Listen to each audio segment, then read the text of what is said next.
Hello student, good morning, सत श्री अकाल। मैं अंकित निक्रिया आपके अपने यूट्यूब चैनल के अंदर बहुत बहुत स्वागत करता हूँ। आज अपन पढ़ने वाले हैं क्लास 10 के साइंस इट मीन्स केमिस्ट्री के पोर्शन चैप्टर नंबर 2 के बारे में, एसिड बेस एंड सॉल्ट। कल के प्रीवियस ईयर के प्रीवियस वीडियो के अंदर अपने स्टडी कर ली थी एसिड क्या होता है, बेस क्या होता है, ठीक ना। तो आज अपन बात करने वाले हैं इनको चेक करने वाले कुछ इंडिकेटर होते हैं। मतलब हमको ये देखना है कि कुछ ऐसे पदार्थ होते हैं, कुछ ऐसे सब्सटेंस होते हैं जो क्या करते हैं किसी सॉल्यूशन में या किसी विलयन के अंदर कोई अगर एसिड है या अगर कोई बेस है तो उनको चेक कैसे करना है कि आगे वाला आपका जो सब्सटेंस है, आगे वाला जो सॉल्यूशन है वो आपका एसिडिक है या बेसिक है। तो उनको चेक करने के लिए कुछ पदार्थ का यूज हो जाए, उन पदार्थ को अपन क्या कहते हैं, सूचक कहते हैं, उनको अपन इंडिकेटर कहते हैं। तो दोस्तों आज अपन पढ़ने वाले हैं सूचक के बारे में, अम्ल और क्षार का कैसे मापन करते हैं। ओके, चलिए अपन स्टार्ट करते हैं। तो देखिए सूचक आपका इंडिकेटर क्या होता है, ऐसे पदार्थ जो विलयन में अम्ल या क्षार की उपस्थिति का पता कैसे लगाते हो, रंग परिवर्तन करके द्वारा या उसकी गंध के द्वारा, स्मेल के द्वारा अगर हम चेक कर पा रहे हैं कि किसी विलयन के अंदर एसिड प्रेजेंट है या क्षार, तो उसका अपन क्या बोलेंगे, सूचक बोलेंगे। क्या बोलेंगे, सूचक। Whose substance are identified to acid and base to change of color या smell in present of solution. मतलब आपको देखना है कि आपको जो सॉल्यूशन दिया हुआ है, मतलब आपको कुछ ऐसे आपको बोल दिया जाए कि ये सॉल्यूशन है, इस सॉल्यूशन के अंदर आपको चेक करना है कि ये एसिड है या बेसिक है, अम्ल है या क्षार है। तो अपन क्या होंगे, अपने पास कुछ ऐसे पदार्थ होंगे जो उसमें डाल करके जैसे डालेंगे उसमें कुछ कलर में चेंज होता है या उससे स्मेल आती है, तो उसके द्वारा अपन आइडेंटिफाई कर सकेंगे कि इसके अंदर या इस सॉल्यूशन में आपका पदार्थ एसिड हो सकता है या बेस हो सकता है। ओके, अब बात करते हैं ये सूचक जो होते हैं इंडिकेटर, वो बड़ा कितने टाइप के होते हैं, ये 2 टाइप के होते हैं। कितने टाइप के होते हैं, 2 टाइप्स। ऐसे तो 3 टाइप के होते हैं, 3 टाइप्स। कौन कौन से देखना आपको। पहला टाइप है, एक को तो कहेंगे अपन प्राकृतिक सूचक। क्या कहेंगे, प्राकृतिक सूचक। It means natural indicator.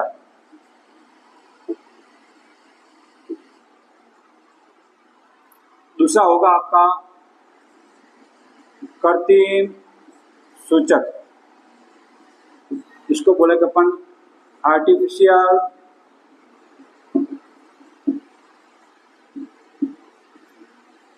Indicator. और तीसरा टाइप है आपका गंधीय सूचक। गंधीय सूचक, इसको हम इंग्लिश में कहते हैं ऑल्फैक्टरी इंडिकेटर। ऑल्फैक्टरी इंडिकेटर, ठीक है। अब बात यहाँ पर यह आती है कि बड़ा नेचुरल जो इंडिकेटर है उसमें कौन कौन से इंडिकेटर आएंगे। तो नेचुरल इंडिकेटर में एक तो आपके आती है हल्दी का पाउडर। क्या आता है, हल्दी का पाउडर, जिसको अपन कहते हैं टर्मरिक। एक आती है आपकी पत्ता गोभी, जिसको अपन कहेंगे कबेज। और एक आता है आपका लिटमस पेपर, लिटमस पत्र। मैंने इसके बारे में आपको पहले से जिक्र कर लिया है कि लिटमस पेपर जो होता है वो आपके एक प्लांट से निकलता है। उस प्लांट का नाम क्या है, उस प्लांट का नाम है लाइकेन। क्या नाम है, लिटमस जो पेपर है वो लाइकेन नामक पौधे से प्राप्त होता है। और लाइकेन जो पौधा है वो आपके थैलोफाइटा जो ऑर्डर है उसमें से लिया गया है। ओके, अब ये लिटमस पेपर है वो आपके 2 टाइप का होता है। या तो ये होगा लाल होगा, मीन्स रेड होगा, या फिर वो होगा नीला, इट मीन्स ब्लू होगा। क्लियर। अब आपको ये देखना है कि आपको जो सॉल्यूशन दिया हुआ है, अगर वो सॉल्यूशन एसिडिक है, अगर वो सॉल्यूशन कैसा है, एसिडिक है, तो आपका जो ब्लू कलर होगा वो आपके चेंज हो जाएगा लाल में। किसमें हो जाएगा, लाल में। कब हो जाएगा, अगर सॉल्यूशन कैसा हो, आपका एसिड हो, मतलब आपका सॉल्यूशन कैसा हो, अम्ल हो। अगर अम्ल होगा तो ये नीले को कर देगा लाल के अंदर, ब्लू को कर देगा रेड के अंदर। अगर आपका सॉल्यूशन बेस हुआ तो उसमें रेड कलर जो है वो आपका चेंज हो जाएगा ब्लू के अंदर, नीले के अंदर चेंज हो जाएगा। ना, किसके प्रेजेंट के अंदर, बेस की प्रेजेंट के अंदर, मतलब सार की उपस्थिति में। इस प्रकार से रिड्यूस फैक्टर आपके एसिड और बेस को चेक करता है। अब अपन बात करते हैं कर्तन सूचक की। इसके अंदर आपके दो आते हैं, एक तो आपका आएगा मैथिल ऑरेंज,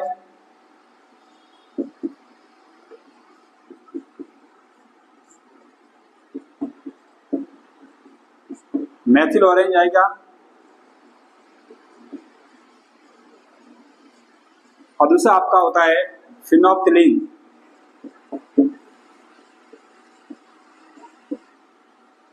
फिनोप्थिलीन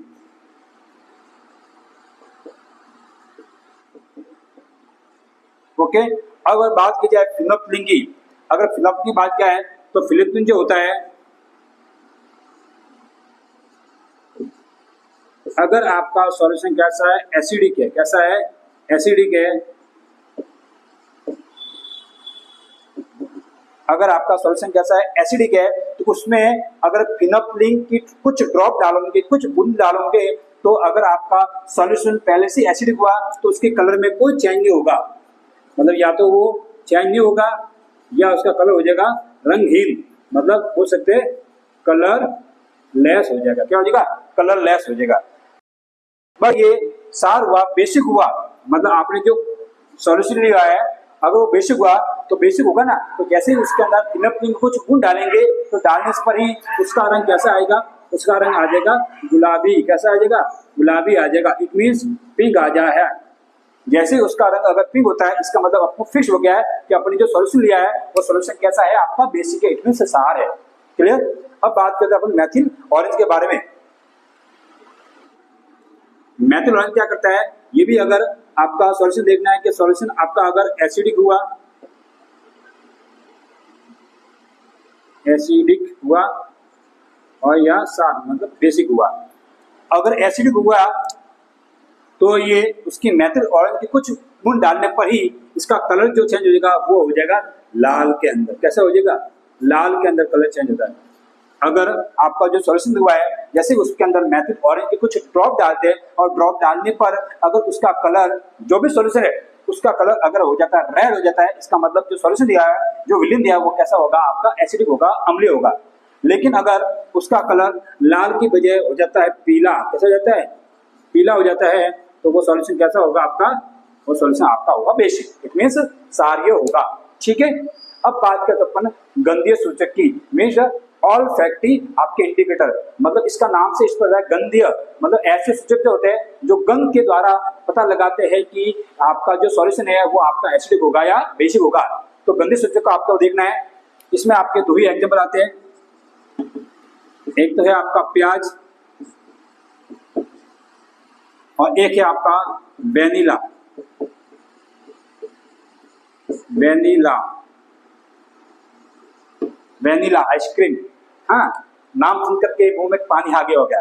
तो बड़ा आपका जो प्याज है और वेनिला, ये दो एक ऐसे इंडिकेटर है, ये दो ऐसे सूचक है जो आपके गंध के द्वारा या स्मेल के द्वारा आपको जो सॉल्यूशन आपको गिवन है उस सॉल्यूशन का पता लगाएंगे कि सॉल्यूशन आपका एसिडिक होगा या बेसिक होगा। ठीक है। चलो अब हम बात करेंगे नेक्स्ट। अब देखिए अपन बात करते हैं अम्लों की धातु के साथ क्रिया के बारे में, मतलब कुछ अपन बात करेंगे एसिड और बेस की कुछ केमिकल प्रॉपर्टी होती है, कुछ रासायनिक जो क्रिया होते हैं उसके बारे में बात करने वाला है। लेकिन सबसे पहले अपन लेंगे एसिड के बारे में। एसिड की कौन कौन सी रासायनिक प्रवृत्ति होती है, एसिड की कौन कौन सी केमिकल क्वांटिटी जो होती है उसके बारे में पढ़ेंगे। तो सबसे पहले देखते हैं कि अगर एसिड आपका अगर धातु के साथ में क्रिया करेगा तो क्या बनाएगा। यदि आपकी एसिड क्रिया अगर धातु से करवा दी जाए तो वो लवण तो बनाता ही, लेकिन लवण के साथ साथ में ये हाइड्रोजन गैस भी निकालता है। क्या निकालता है, हाइड्रोजन गैस भी निकालता है। इसको थोड़ा इंपॉर्टेंट लगता है, समझना है। तो देखो, when any metals react with acid, जब किसी मेटल को अगर एसिड के साथ में रिएक्ट करवाए जाएंगे, दैट प्रोडक्शन ऑफ सॉल्ट, तो सॉल्ट तो बनेगा ही, and release of hydrogen gas, और आपको बड़ा हाइड्रोजन गैस भी निकलती है। ये मैंने आपको बताया हुआ है, हाइड्रोजन गैस का बताया हुआ है कि जब भी हाइड्रोजन गैस निकलती है तो उसका टेस्ट का नाम क्या है, पॉप टेस्ट। मतलब हम जलती हुई ले जाएंगे उसके सिरे पर तो एक पॉप साउंड के साथ में वो जलने लगती है। चलो अपन देख लेते हैं। तो देखिए इसका ना क्या होगा, अपन एग्जांपल लेते हैं। तो एग्जाम्पल अपन लेंगे, मैंने ले लिया यहाँ पर कोई धातु ले लिया, क्या ले लिया, कुछ धातु ले लिया, इट मीन्स मेटल ले लिया। इसकी रिएक्शन में कराऊंगा एसिड के साथ में, अम्ल के साथ में। अम्ल कौन सा लेना पड़ा, अम्ल आपको लेना है तनु अम्ल। क्या लेना है, तनु अम्ल, मीन्स वहां पर हो क्या, डिलीट एसिड। जैसे बनाएंगे इनके बीच में जैसे रिएक्शन होंगी तो रिएक्शन वैसे एक तो आपका बन जाएगा लवण, क्या बन जाएगा, लवण, इट मीन्स सॉल्ट, प्लस उसके साथ में निकल जाएगी आपकी हाइड्रोजन गैस, आपके सामने निकल जाएगा हाइड्रोजन गैस। उसको अपन एरो से बताना है क्योंकि आपको पता है गैस जो होती है वो आपके, ये हाइड्रोजन गैस जो है वो आपकी एयर की कंपेयर के अंदर थोड़ी सी क्या होती है, हल्की होती है। इस कारण से वो निकलते क्या निकल जाएगी, ऊपर निकल जाएगी, आपकी इवापोरेट हो जाएंगी। ठीक है, अब आप यहाँ पर ये शब्द आता है कि सर तनु अम्ल में डिल्यूट एसिड क्या होता है। आपको देखना है जो सॉल्यूशन बनता है वो दो टाइप का होता है, या तो वो सॉल्यूशन सांद्र होगा मतलब कंसंट्रेशन होगा, या वो सॉल्यूशन होगा तनु मतलब डिल्यूट होगा। अगर सांद्र है इसका मतलब वो सांद्र, वो आपका सॉल्यूशन कैसा, गाढ़ा है, कैसा है, और तनु का होता है पतला। पतला कब होगा, जब उसमें एसिड तो क्या होगा कम और पानी क्या होगा ज्यादा होगा, तब उसको सॉल्यूशन को बोलेंगे तनु या डिल्यूट सॉल्यूशन। सांद्र मतलब गाढ़ा, गाढ़ा कब होगा, जब उसमें एसिड तो होगा ज्यादा और उसके अंदर पानी क्या होगा कम होगा, तो उसको बोलेंगे अपन सांद्र विलयन मतलब कंसंट्रेशन सॉल्यूशन। ठीक है, चलो इसके एग्जाम्पल देखते हैं। जैसे मैंने यहाँ पर लिया एक जिंक लिया, जिंक मेटल ली, और जिंक मेटल की रिएक्शन में करवाता हूँ H2SO4, इसको अपन कहते हैं सल्फ्यूरिक एसिड, या फिर इसको कहते हैं द किंग ऑफ एसिड, ये अम्लों का राजा है। जैसे इसकी रिएक्शन में इससे कराऊंगा तो आपको पता है बेटा मेटल आर ऑलवेज पॉजिटिव, बड़ा धातु हमेशा पॉजिटिव चालू होती है, और H2SO4 के अंदर H2 तो आपका प्लस होगा और SO4 आपका हो जाएगा माइनस। अब साफ सी बात है, जाहिर सी बात आपको दिख रहा है कि जड़न अगर प्लस है तो किसके साथ रिएक्ट करेगा, इसके माइनस के साथ में, तो जड़न SO4 बन जाएगा, ये बन जाएगा ZnSO4 प्लस ये जो H2 बचा है वो आपके हाइड्रोजन गैस के फॉर्म में बाहर रिलीज हो जाएगी। सिंपल है। चलिए एक एग्जाम्पल और देख लेते हैं।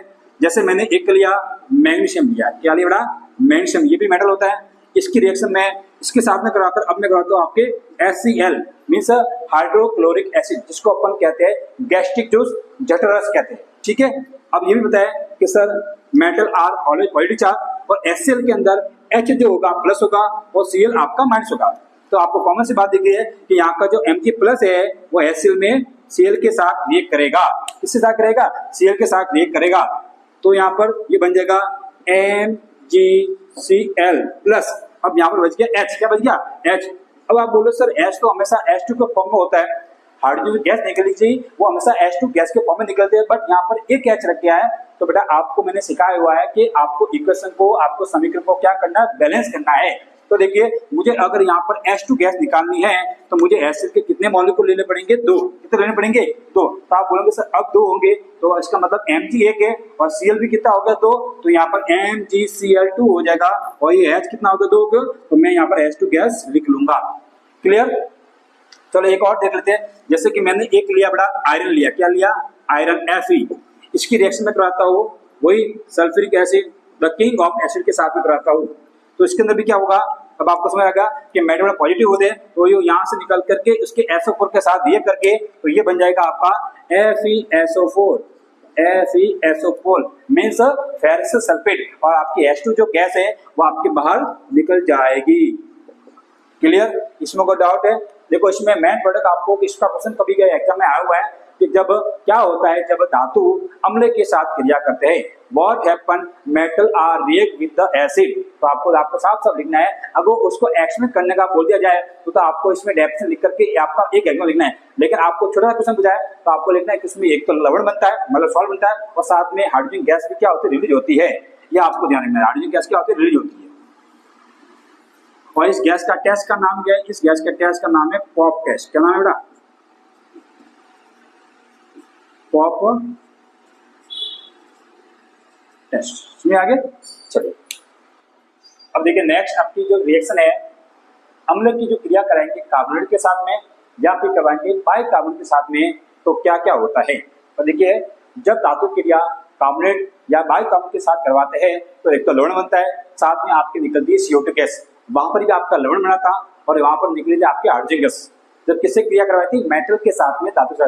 लेकिन अब यहाँ पर क्रिया एसिड तो है ही है, लेकिन इसकी क्रिया मेटल की बजाय धातु की आपकी बना हो रही है कार्बोनेट और बाइकार्बोनेट के साथ में। तो लवण तो बनेगा ही, साथ में H2 गैस की जगह आपकी यहाँ पर निकल जाएगी CO2 गैस। ठीक है, मैंने लिखा है when acid is react with carbonate या फिर bicarbonate then production of salt and release of CO2 gas. Okay बेटा, अब देखनी है आपको सबसे पहले ये देखना है कि सर इसमें कार्बोनेट जो होता है बड़ा बाइकार्बोनेट क्या होता है? कार्बोनेट का मतलब क्या होता है?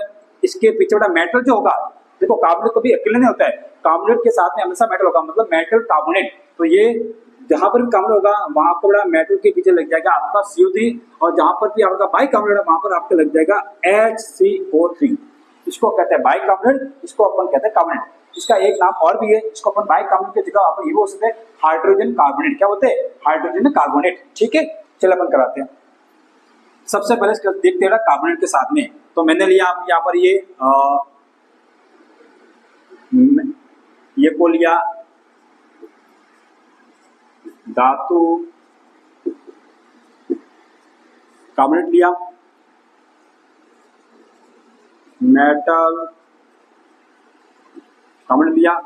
इसकी रिएक्शन में कराऊंगा अम्ल के साथ में, मीन्स एसिड के साथ में। तो एक तो आपका बनेगा वही लवण बनेगा, मतलब सॉल्ट बनेगा, प्लस आपकी निकल जाएगी CO2 गैस। ठीक है, चलिए अपन देख लेते हैं। देखो धातु कार्बोनेट है, तो एक आपको फॉर्मूला बताया था, मैंने आपको बताया था एक तो आपका बताया Na2CO3 Na2CO3, इसको बोलते हैं सोडियम कार्बोनेट। क्या बोलते हैं बेटा? इसको बोलते हैं सोडियम कार्बोनेट। ये किसका फॉर्मूला है? ये फॉर्मूला है वॉशिंग पाउडर का, धोने का सोडा। ठीक है ना। इसकी रिएक्शन अपन करवाएंगे अम्ल के साथ में। तो मैं यहाँ पर लेता हूँ, जैसे ले लिया मैंने HCl, इसके मेटल लूंगा 2, क्योंकि आपको पता है सर H अकेला निकलती है, H अकेला निकलता नहीं, इसलिए बड़ा मैं 2 लूंगा ताकि H2 का फॉर्मूला निकल जाएगा। अब देखो जैसे मैं इसकी रिएक्शन कराऊंगा तो आपको दिख भी रहा है कि सर सोडियम मेटल है, बड़ा ये पॉजिटिव वाला होगा और CO2 आपका हो जाएगा नेगेटिव। HCl के अंदर H प्लस होता है, Cl क्या होता है? नेगेटिव। अब आप खुद देख लो कि सर Na जो प्लस होगा वो इसके अंदर कंपाउंड में से Cl से मिलेगा, मतलब ये जो है वो इसके साथ ये करा और ये जो है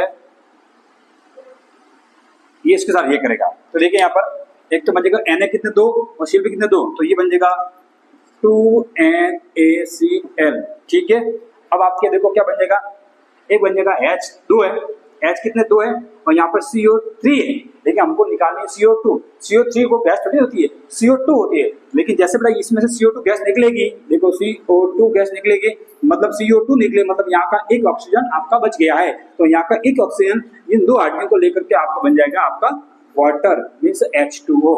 ठीक है, चलो एक एग्जाम्पल और ले लेते हैं। जैसे मैं लेता हूँ CaCO3, इसको बोलते हैं कैल्शियम कार्बोनेट। क्या बोलते हैं? Calcium carbonate. ये किसका फॉर्मूला है ये आपको मुझे कमेंट में बताना है, कैल्शियम कार्बोनेट किसका फॉर्मूला है। ठीक है ना। इसकी भी रिएक्शन जैसे अब मैं बताता हूँ 2HCl के साथ में, तो बताइए क्या होने वाला है। सर कैल्शियम तो होगा सर पॉजिटिव वाला, CO3 होगा नेगेटिव वाला। तो इसके अंदर बताइए बड़ा H प्लस और Cl माइनस। तो यहाँ का जो Cl प्लस बड़ा है इस पर जाके Cl यहाँ से मिल जाएगा और यहाँ पर ये इससे क्रिया कर लेगा। तो देखो Ca जो होगा वहां पर Cl से मिलेगा, बट Ca तो यहाँ पर 1 है, बट यहाँ पर Cl कितने 2, तो ये रिएक्शन बन जाएगी CaCl2, क्योंकि Cl आपके कितने हो गए 2। अब यहाँ पर वो का वो CO3 बच गया, यहाँ पर 2H बच गया, CO3 कुछ होता नहीं है, तो यहाँ से निकल जाएगी CO2 गैस। क्या निकल जाएगी? CO2 गैस निकल जाएगी।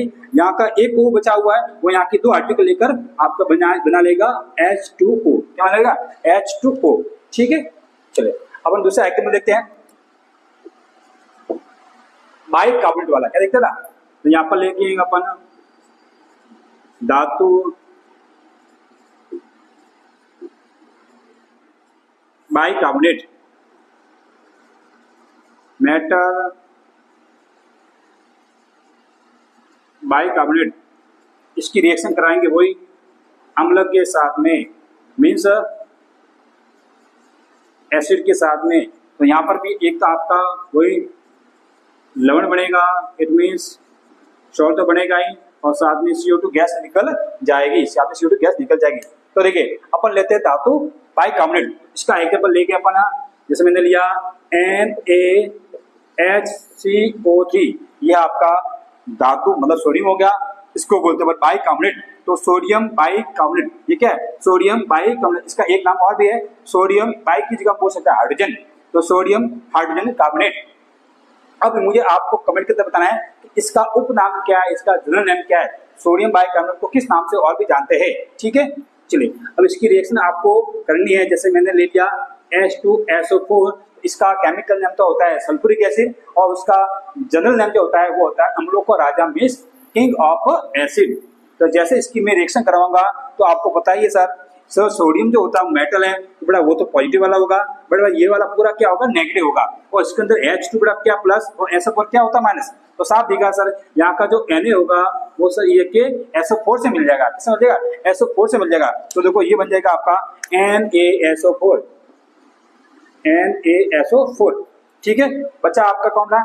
H2 यहाँ का, और यहाँ पर एक H। सर सबके अंदर 2 H बचा, लेकिन यहाँ पर बड़ा H कितने? 3 है, 3 है। तो आपको बड़ा क्या करना है, हमको बता सर यहाँ का CO2 होता है, तो यहाँ बड़ा CO2 लिख लेते, CO3 की जगह क्या निकलेगा? CO2 लिखेंगे। अब यहाँ का एक वो बच गया है, तो यहाँ का जो एक होगा, अब देखो अब इसमें रिएक्शन आपके बैलेंस नहीं हो रही है, तो मुझे यहाँ पर जो सोडियम बाइकार्बोनेट है इसके मुझे एटम लेने पड़ेंगे 2, तो लेंगे 2। तो इसमें क्या हो जाएगा आपका Na कितना है? 2, SO4 कितना? 1, तो Na2 हो गया, तो यहाँ पर लिख लेंगे Na2SO4, जिसका नाम हो जाएगा सोडियम सल्फेट। अब साथ में देखो आपके H भी कितने? 2, CO3 भी कितने? 2, मतलब यहाँ पर H भी 2, CO3 मतलब H टोटल कितने हो गए? 2H यहाँ करके और 2H यहाँ करके 4H हो गए। कितने हो गए? 4H हो गए, ठीक है, ध्यान रखना 4H हो गए। अब CO3 कितने? CO3 में 2 है, तो 2 CO3 है, तो इसमें से कितने निकलेंगे? CO2, 2 CO2 निकलेंगे। कितने CO2 निकलेंगे? 2 CO2 निकलेंगे, ठीक है। अब आपको पता है सर 2 CO2 निकले, यहाँ से ऑक्सीजन कितने बच गए? 2 ऑक्सीजन बच गए। एक CO3 में से एक ऑक्सीजन, तो 2 CO3 में से 2 ऑक्सीजन बच गए। 2 ऑक्सीजन यहाँ बचे, और यहाँ पर आपका हाइड्रोजन कितने? 2 और 2 4 है, 4 हाइड्रोजन और 2 ऑक्सीजन, तो आपको बन जाएगा 2H2O, 2H2O। अब देखो 4 हाइड्रोजन है और 2 ऑक्सीजन है, तो यहाँ पर भी आपके हाइड्रोजन गैस का निष्कासन होता है। तो जब मैंने एसिड की रिएक्शन आपके कार्बोनेट या फिर बाइकार्बोनेट से करवाई है, तो आपका सॉल्ट तो बनाई है, सॉल्ट के साथ साथ में आपके कार्बन डाइऑक्साइड गैस भी आपके क्या होते हैं? रिलीज होती है। चलिए नेक्स्ट जो रिएक्शन है एसिड की, वो आपकी होगी धात्विक ऑक्साइड के साथ में क्रिया, मींस मेटल ऑक्साइड के साथ में, मतलब मेटल के साथ में को ऑक्सीजन समूह जुड़ा हुआ होगा, तो उसको हम बोल सकते हैं धात्विक oxide, it means metal oxide. तो देखो क्या होता है, जैसे ये बड़ा अम्ल की क्रिया अपन मेटल ऑक्साइड में धातु ऑक्साइड से करवाएंगे, तो आपको देखो सॉल्ट तो बनेगा ही, साथ में क्या बनता है? जल बनता है। क्या बनता है? जल बनता है। देखो वापस रिवाइज करना है। सबसे पहले मैंने एसिड की रिएक्शन करवाई थी मेटल के साथ में, तो वहां पर सॉल्ट बना था, सॉल्ट के साथ में निकले था आपको बड़ा हाइड्रोजन गैस, ठीक है। नेक्स्ट मैंने अभी पढ़ा था कि एसिड की रिएक्शन हमने करवाई कार्बोनेट या फिर बाइकार्बोनेट के साथ में, तो वहां पर भी आपका सॉल्ट बना था और साथ में निकली थी CO2 गैस। बट अगर अपन इसकी रिएक्शन अगर मेटल ऑक्साइड से कराएंगे, तो वहां पर भी आपका सॉल्ट बनता है और साथ में निकलती है आपका वाटर निकलता है। चलिए अपन देख लेते हैं। तो मैं यहाँ पर लिखता हूँ धात्विक ऑक्साइड, मीन्स उसको बोलेंगे मेटल ऑक्साइड। इसकी रिएक्शन मैं कराऊंगा अम्ल के साथ में, एसिड के साथ में। तो एक तो आपका बनेगा लवण मीन्स सॉल्ट, प्लस दूसरा बनेगा आपका जल, इट मीन्स वाटर, ठीक है। चलो इसको एग्जाम्पल से देखते हैं। जैसे मैं यहाँ पर अगर एग्जाम्पल लूँ, अगर मैं लेता हूँ Na2O, इसका नाम है सोडियम ऑक्साइड। क्या नाम है? Sodium oxide. अगर इसकी रिएक्शन में एसिड की लूँ, ऐसे मैंने ले लिया HCl, 2 HCl लिया है, HCl के एटम कितने लिए? 2 लिए। अब इसकी रिएक्शन में 2 HCl से कराऊंगा, तो कॉमन सी बात है आपको दिख रहा है कि सोडियम से होता है पॉजिटिव, तो O हो जाएगा नेगेटिव। इस HCl के अंदर H पॉजिटिव, तो Cl आपका हो जाएगा नेगेटिव। तब आप खुद को दिख रहा है सर सोडियम ऑक्साइड में से जो आपका सोडियम है जो पॉजिटिव चार्ज वाला है, उसमें से नेगेटिव चार्ज वाले Cl से मिलेगा, और यहाँ का जो बड़ा H पॉजिटिव वाला है वो इसके O नेगेटिव से मिलेगा। तो देखो क्या बन जाएगा, यहाँ पर Na जो है वो Cl से मिलेगा। Na के नंबर बेटा कितने? 2 है, और Cl के एटम भी कितने? 2। तो यहाँ बन जाएगा 2NaCl, यहाँ का Na और यहाँ का Cl, 2NaCl। अब देखो यहाँ पर H2 है और यहाँ का O है, तो ये बन जाएगा आपका H2O, बन गया ना। चलो साथ में एक एग्जाम्पल और देख लें। जैसे मैं लेता हूँ एक CaO, इसका नाम है कैल्शियम ऑक्साइड। देखो कैल्शियम ऑक्साइड, इसकी रिएक्शन अगर मैं 2HCl से करवाऊंगा तो कॉमन सी बात है सर कैल्शियम जो बड़ा पॉजिटिव वाला है वो नेगेटिव वाला, इसके अंदर H प्लस ये माइनस, तो ये CO होगा वो से रिएक्ट करेगा Cl के साथ में, और यहाँ का जो प्लस H है वो रिएक्ट करेगा O के साथ में। तो देखो क्या बन जाएगा Ca, और यहाँ का Cl कितना है 2 है, तो ये बन जाएगा CaCl2 प्लस यहाँ के H 2 है और यहाँ का 1 O, तो ये बन जाएगा H2O। क्या बन जाएगा H2O। ठीक है, तो देखो रिएक्शन आपके बहुत ही इजी है, लेकिन इसमें सबसे मेन इंपॉर्टेंट बात ये है कि बेटा जो धातु ऑक्साइड जो होते हैं, चाहे धातु ऑक्साइड आपका Na2 हो चाहे CO, इनकी आपको बेटा कभी कभी पूछ लेते हैं प्रकृति। बेटा क्या पूछते हैं? प्रकृति, मतलब पूछेगी आपको बेटा नेचर। क्या पूछे बेटा? नेचर। बेटा इनकी नेचर कैसे होती है? इनकी नेचर बेटा हमेशा होगी सारीय। कैसे होगी? इनकी नेचर बेटा हमेशा होगी सारीय, मतलब बेसिक होगी। तो आप बोलेंगे what is the nature of metal oxide. बेटा मेटल ऑक्साइड का प्रकृति कैसी होती है? सारीय होती है। और बोलेंगे सर वाई क्यों होती है? क्योंकि बेटा मेटल ऑक्साइड जब भी बेटा रिएक्ट करते हैं तो हमेशा एक उत्पाद बनाएंगे, उस उत्पाद का नाम है आपका सर बेसिक होगा। मतलब मेटल ऑक्साइड बेटा जब भी रिएक्शन करवाएंगे वाटर के साथ में तो ये बनेगा सार। कैसे मैं आपको दिखाता हूँ। जैसे बेटा मैं आपका मेटल ऑक्साइड लेता हूँ Na2, क्या लेता हूँ? जैसे मैं लेता आपका Na2, ये मेटल ऑक्साइड है, इसकी रिएक्शन मैं करवाऊंगा आपके H2O, जल के साथ करवाता हूँ। किसका करता हूँ? जल के साथ। तो बेटा ये क्या बनेगा? अब आपको होता है जल जो होता है बेटा वाटर, ये वाटर बेटा किस फाइन के अंदर इस फॉर्म में होता है बेटा वाटर, ये HOH इस फॉर्म में हमको दिखाया जाता है। ठीक है, H कितने 2, तो H2 हो गए और यहाँ का 1 H। ठीक है, अब इसके मैंने एटम ले ली 2 ले ली, कितने ले लिए 2। अब आप खुद देख पा रहे हो बेटा कि Na जो आपका सोडियम ऑक्साइड है, मिस बेटा मेटल ऑक्साइड है, इसके अंदर ये प्लस ये माइनस, और H के अंदर बेटा ये प्लस और ये माइनस, तो यहाँ का जो H होगा वो रिएक्ट किससे करेगा सर? OH से करेगा, है ना। अब यहाँ पर देखो ये, तो यहाँ पर Na कितना 2, OH भी कितना 2, तो ये ऐसे बन जाएगा 2NOH, 2NaOH, इसका नाम है सोडियम हाइड्रोक्साइड।